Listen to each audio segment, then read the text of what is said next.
एक नई वीडियो के साथ आज मैं फिर हाजिर हूं, आपका होस्ट और दोस्त विक्रांत जोशी। आपका स्वागत करता हूं मेरे वी मास्टर में, जिसमें हम लेके आते हैं वर्ल्ड अफेयर्स और डिफेंस के दिन भर की टॉप खबरें। तो चलिए जान लेते हैं। खबरों की शुरुआत करने से पहले हम आपके लिए कुछ टी शर्ट्स लेकर आए हैं जो कि आपके स्क्रीन के सामने होंगे। एक एक करके मैं आपको दिखाता हूं। अभी 15 अगस्त आने वाला है, उससे इंस्पायर होकर ये टी शर्ट्स हमने बनाई है। इसके अलावा हमारे एयरफोर्स कलेक्शन भी हैं जो कि कुछ इस प्रकार से दिखते हैं, जिसमें कि SU-30 की शैडो भी आपको दिखेगी और तेजस की शैडो भी दिखेगी। ये सारी टी शर्ट प्री बुकिंग के लिए अवेलेबल होंगी और कब से होंगी, कैसे बुकिंग होगी, 15 अगस्त तक आपको इसकी डिलीवरी हम देने का प्रयास करेंगे। सारा प्रोसेस जानने के लिए आपको व्हाट्सएप करना पड़ेगा। व्हाट्सएप में मैसेज आप करिए और केवल 350-375 रुपए में एक टी शर्ट आपको पड़ेगी। पूरा प्रोसेस और डेट आप व्हाट्सएप पे हमसे जानकारी ले सकते हैं। और प्री बुकिंग के अलावा इसको किसी भी माध्यम से अभी नहीं बेचा जा रहा है। प्री बुकिंग से हमें आइडिया ये पड़ता है कि किन टी शर्ट का ज्यादा निर्माण करना है, हमें किन साइजेस का ज्यादा निर्माण करना है। तो जिनको भी अच्छी लग रही है फटाफट से अपनी क्वेरी रखिए।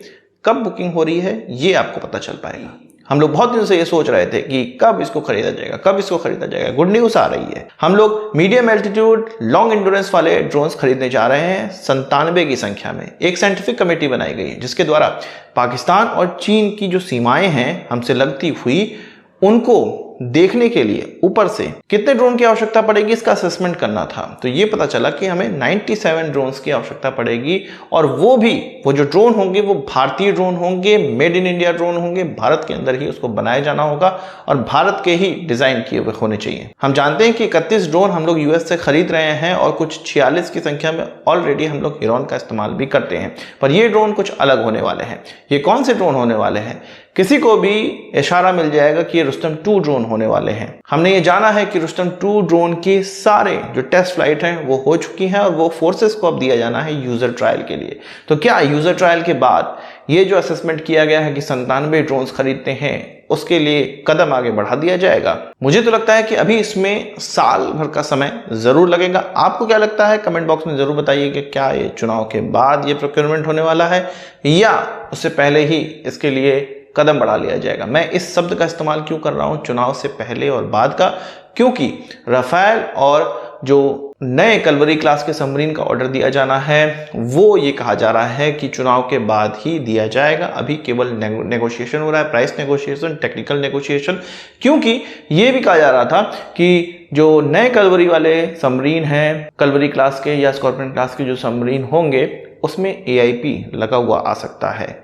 फ्रांस इसका ट्रायल कर रहा है ऑलरेडी। बात कर लेते हैं अर्जेंटीना और भारत के रिश्तों की। कुछ दिनों पहले, 2 दिन पहले मैंने आपको बताया था कि अर्जेंटीना के डिफेंस मिनिस्टर भारत आने वाले हैं और जी बिजनेस में निकलकर सामने आया था कि तेजस की डील वो साइन कर सकते हैं। यही चीज मैं फिर से दोहरा रहा हूं, पर तेजस की डील साइन नहीं, उनकी तरफ से कुछ चीजें निकलकर सामने आई हैं, उसको पहले हम लोग को सुन लेना चाहिए। वियॉन के एक संवाददाता हैं सिद्धांत सिब्बल, उनके साथ एक इंटरव्यू में उन्होंने कहा, मतलब अर्जेंटीना के डिफेंस मिनिस्टर ने ये कहा जब उनसे तेजस की बात करी गई कि तेजस पे भी कोई डिसीजन नहीं लिया गया है, इस तरह के किसी भी एयरक्राफ्ट पे कोई डिसीजन नहीं लिया गया है, पर तेजस पे जब भी डिसीजन लिया जाएगा ये इंश्योर किया जाएगा कि ब्रिटेन के कोई भी पार्ट्स, सिंगल पार्ट भी इसमें लगा हुआ नहीं होना चाहिए। जब उनसे कहा गया कि क्या ब्रह्मोस पर कुछ बन गया है, क्या अर्जेंटीना उसको ले रहा है, तो उन्होंने कहा कि मैं भी ले सकता है, इस पर डिसीजन हो सकता है कि इसको लिया जा सके। ब्रह्मोस मुझे लगता है कि अर्जेंटीना लेगा, 1-1.5 साल में ही लेगा, पर लेगा जरूर। पैसों की कमी उनके पास है। IMF का सबसे ज्यादा लोन किसी देश पर है तो वो अर्जेंटीना पर है। और एयरक्राफ्ट का ये नहीं कहा जा सकता है क्योंकि भारत उनको लोन पर कभी भी एयरक्राफ्ट नहीं देने वाला, पर चीन उनको लोन पर एयरक्राफ्ट दे सकता है, अच्छे फाइनेंशियल ऑफर उनको दे सकता है। तो हो सकता है कि वो GF-17 की तरफ बढ़े, पर इस पर उन्होंने कोई भी डिसीजन नहीं लिया है, ऐसा उनका कहना है। वहीं भारत सरकार के द्वारा जो ऑफिशियल बयान जारी किया गया है उसमें यह बताया गया है कि हमारे रक्षा मंत्री के साथ उन्होंने मुलाकात करी। ये बताया गया है कि ब्रह्मोस की फैसिलिटी का दौरा भी उन्होंने किया और ये भी बताया गया है कि आगे आने वाले समय में 1-2 दिन में वो HAL की फैसिलिटी का भी दौरा करेंगे। इसके लिए वो बेंगलोर भी जाएंगे। मतलब उनको हर हथियार कहां कहां हमारे बनते हैं ये सारा दिखाया जा रहा है, आकर्षित करने का प्रयास किया जा रहा है। बात करते हैं पाकिस्तान की। पाकिस्तान की वाट लगी हुई है, हर तरफ से वाट लगी हुई है। इकोनॉमिकली तो वो डाउन हो ही रहे हैं, साथ ही साथ खैबर पख्तूनख्वा और बलूचिस्तान में उनकी और ज्यादा लगी हुई है।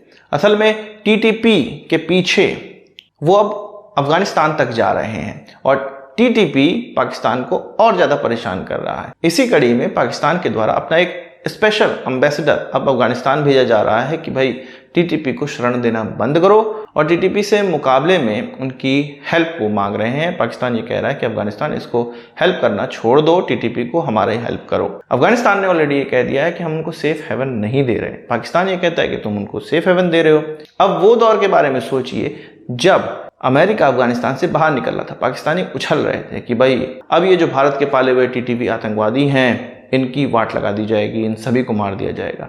वाट किसकी लग रही है? पाकिस्तानी आर्मी की। पेशावर में एक बम ब्लास्ट हुआ जिसमें 6-7 से ज्यादा उनके आर्मी पर्सनल आज मारे गए हैं, और ये लगातार हर हफ्ते उनके 20-30 लोग मारे जाते हैं इस प्रकार के बम ब्लास्ट में, या किसी पोस्ट पर कब्जा कर लिया जाता है टीटीपी के द्वारा। साथ ही साथ बीएलए तो उनकी अलग ही वाट लगाए पड़ा है। तो अब स्थिति ये आ गई है कि उनको अपना स्पेशल एम्बेसडर भेजना पड़ रहा है अफगानिस्तान में कि भाई टीटीपी का साथ मत दो। पाकिस्तान ने तो टीटीपी के चीफ को भी मारने का प्रयास किया था, असफल रहा था। अब मुझे लगता है कि जो टीटीपी का चीफ है वो पाकिस्तान के पीछे पड़ गया है, इसीलिए तो उनको अपना एक आदमी भेजना पड़ रहा है अफगानिस्तान के अंदर। आप क्या कहना है इस पूरे सिनारियो पे कमेंट बॉक्स में जरूर बताइएगा। आज की इस वीडियो के लिए बस इतना ही। आशा करता हूँ आपको वीडियो पसंद आया होगा, आपको एक बड़ा thumbs up जरूर देंगे। इस वीडियो संबंधित सवाल जो हो कमेंट बॉक्स में जरूर लाइएगा, और यदि आपने हमारा चैनल सब्सक्राइब नहीं किया उसे भी कर लीजिए, क्योंकि हम इस प्रकार की वीडियो लाते रहते हैं। नमस्कार, थैंक यू, जय हिंद।